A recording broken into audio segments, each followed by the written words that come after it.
നേരത്തെ അറിയിച്ചു കൊടുക്കുന്നു. ഇന്നിവിടെ അവതരിക്കുകയോ അപകീർത്തിപ്പെടുത്താൻ ഇവിടെ ഉദ്ദേശിച്ചിട്ടില്ല. ഇതിലെ കഥയും കഥാപാത്രങ്ങളും തികച്ചും സാങ്കല്പികം മാത്രമാണ്. പ്രിയമുള്ളവരെ, എല്ലാവർക്കും അറിയുന്നത് പോലെ നമ്മുടെ PYPയുടെയും സൺഡേ സ്കൂളിന്റെയും ആനുവൽ മീറ്റിംഗ് പ്രോഗ്രാം ഇന്ന് നടക്കുകയാണല്ലോ. പല പ്രോഗ്രാമുകളും കണ്ടും കേട്ടും മുഴുകിയിരിക്കുന്ന നിങ്ങളുടെ ശ്രദ്ധയെ കുറച്ചു സമയത്തേക്ക് ഈ വേദിയിലേക്ക് ഞങ്ങൾ ക്ഷണിച്ചുകൊള്ളുന്നു.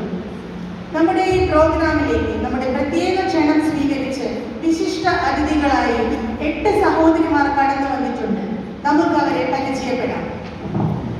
ആദ്യമായി കാഞ്ഞിരപ്പള്ളിക്കാരി കത്രീനാമ്മ. കത്രീനാമ്മ നിങ്ങൾ വിചാരിക്കുന്നത് പോലെയുള്ള ആളല്ല. സംഗീതത്തിൽ MA, സംഗീതത്തിലെ വാനമ്പാടി. രണ്ടാമതായി അഞ്ചലിൽ നിന്ന് വന്ന അന്നാമച്ചി, പത്മശ്രീ അന്നാമച്ചി. അന്നാമച്ചിയുടെ അന്നാമച്ചി വാങ്ങിക്കിട്ടിയ അവാർഡുകളുടെ ലിസ്റ്റ് നാം ഓരോരുത്തരും മാതൃകയാക്കേണ്ടതാണ്. നിരന്ന കൈയടികളോടുകൂടി നമുക്ക് അന്നാമച്ചിയെ വേദിയിലേക്ക് സ്വാഗതം ചെയ്യാം. അടുത്തതായി തൃശ്ശൂരിൽ നിന്ന് വന്ന ത്രേസ്യാമ്മ. രാഷ്ട്രീയത്തിൽ സർവകലയും എല്ലാ 5 വർഷം കൂടുമ്പോഴും പാർട്ടി മാറുന്നതൊഴിച്ചാൽ വേറെ പ്രശ്നമൊന്നും തന്നെയില്ല. ഒരു ചെറിയ പ്രത്യേകത കൂടിയുണ്ട്. എവിടെ ചെന്നതിലും അവിടെ നിന്നെല്ലാം പാർട്ടിക്ക് വേണ്ടി പിരിവെടുത്തിട്ടേ തിരിച്ചു പോകും.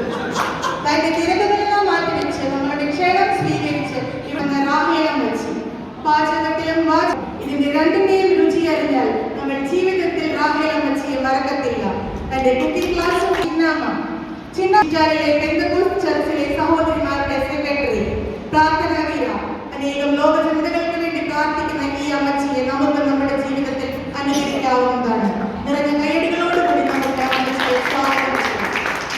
അടുത്തതായി മറിയാമ്മച്ചി ഒരു റിട്ടയർഡ് ടീച്ചറാണ്. തന്റെ കോച്ചിങ് ക്ലാസ്സിൽ നമ്മുടെ ക്ഷണം സ്വീകരിച്ച് മോഡലുമായ ശലോമിയെ നമുക്ക് വേദിയിലേക്ക് സ്വാഗതം ചെയ്യാം. അവസാനമായി നമ്മുടെ ഇന്റർനാഷണൽ സ്പെഷ്യൽ ഗസ്റ്റ്, ലണ്ടനിൽ നിന്ന് പ്രത്യേക ക്ഷണം സ്വീകരിച്ച് എത്തിയിരിക്കുന്ന സ്റ്റേജ്. കടന്നു വന്നിരിക്കുന്ന എല്ലാവരും സംഗീതത്തിൽ അതിസമർത്ഥരാണ്. ഈ അമ്മച്ചിമാരോട്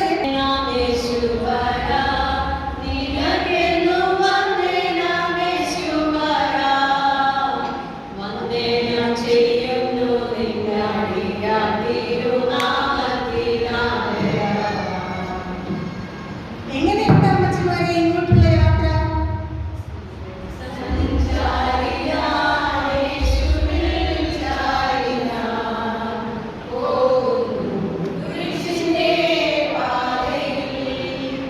ഉള്ള കാര്യം പറയണമല്ലോ അമ്മച്ചിമാരെ. നിങ്ങളെ ഈ വസ്ത്രത്തിൽ കാണാൻ നല്ല ഭംഗിയുണ്ട്, ശരിയല്ലേ?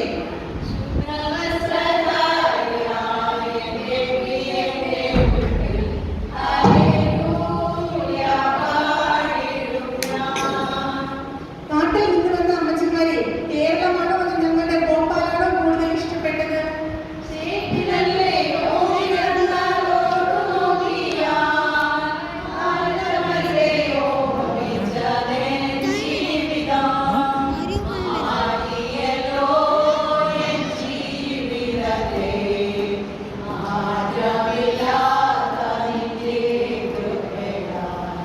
അതൊക്കെ ഇരിക്കട്ടെ, നിങ്ങൾ ഒറ്റയ്ക്കാണോ വന്നത് അതോ അപ്പച്ചന്മാരും നിങ്ങളുടെ കൂടെ വന്നിട്ടുണ്ടോ?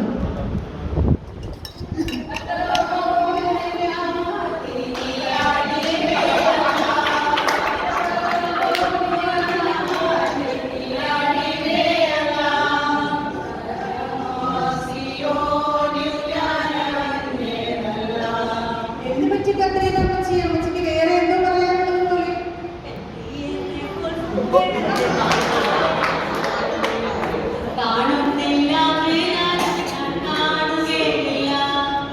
അതൊക്കെ ഇരിക്കട്ടെ, മക്കളെല്ലാം സുഖമായിരിക്കുന്നു. അവർ നിങ്ങളുടെ കാര്യങ്ങളെല്ലാം ശ്രദ്ധിക്കുന്നുണ്ടോ?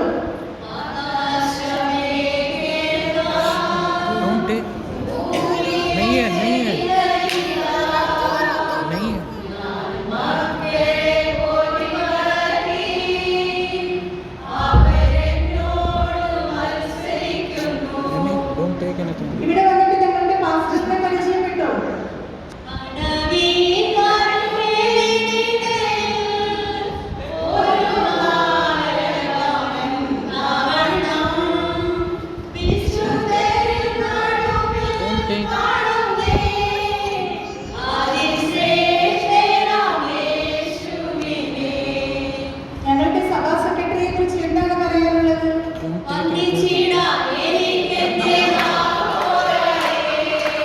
എന്നെ